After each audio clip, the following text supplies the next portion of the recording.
For she is more profitable than silver and yields better returns than gold. She's more precious than rubies, and nothing you desire can compare with her. Long life is in her right hand, and in her left hand are riches and honor. Proverbs 3, verses 14 through 16.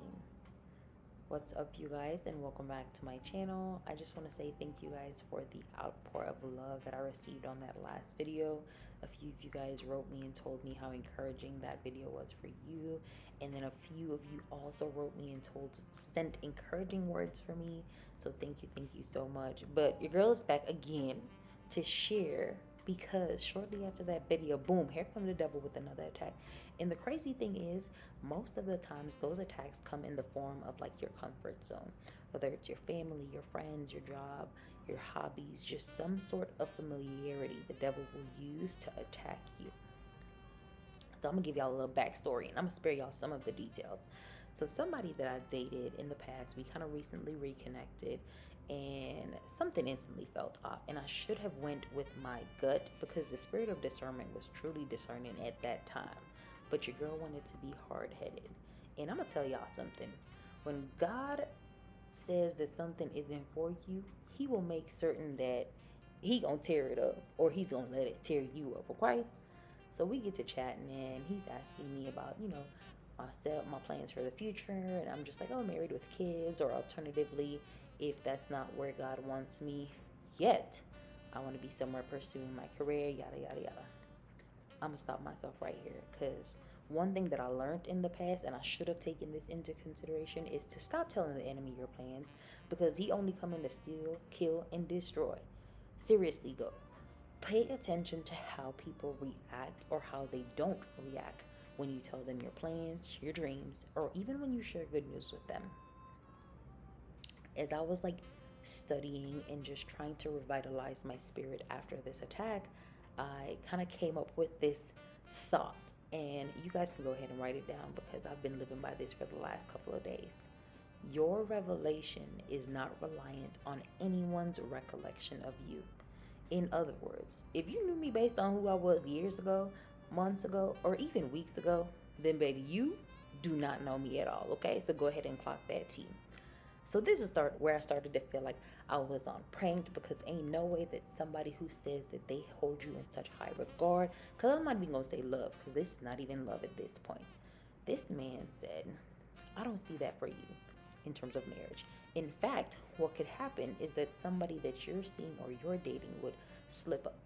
In other words, this man just said, the best thing that will happen to you romantically is that you'll be somebody's baby mama.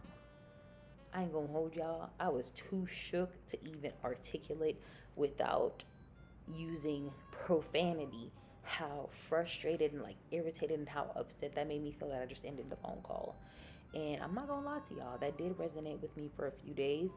And something in my spirit kept telling me like this has something to do with you having an identity crisis. And I'm like, identity crisis? Girl, I know who I am. Like, don't be trying to tell me I don't know who I am. But I thought back on this sermon about identity crisis that I came across, and I said, you know what? It's not going to hurt to go ahead and rewatch it.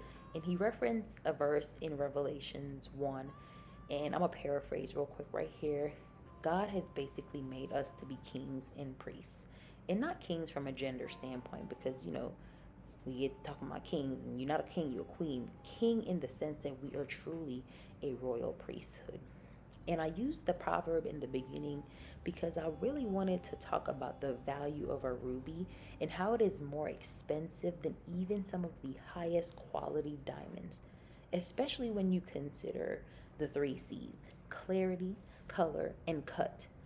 The price of a ruby per carat can range anywhere from 1,000 to 250K and even surpass that. And don't let anybody make you feel like you're not all that and then some. Because if God is saying that you are far more valuable than rubies, who is somebody's dusty son to tell you any different? Seriously. The proverb continues on by saying, long life is in her right hand, and in her left hand are riches and honor. And these riches being the fruits of the Spirit. Further in the Bible, it talks about wisdom being portrayed as so invaluable that it surpasses that even of the finest jewels.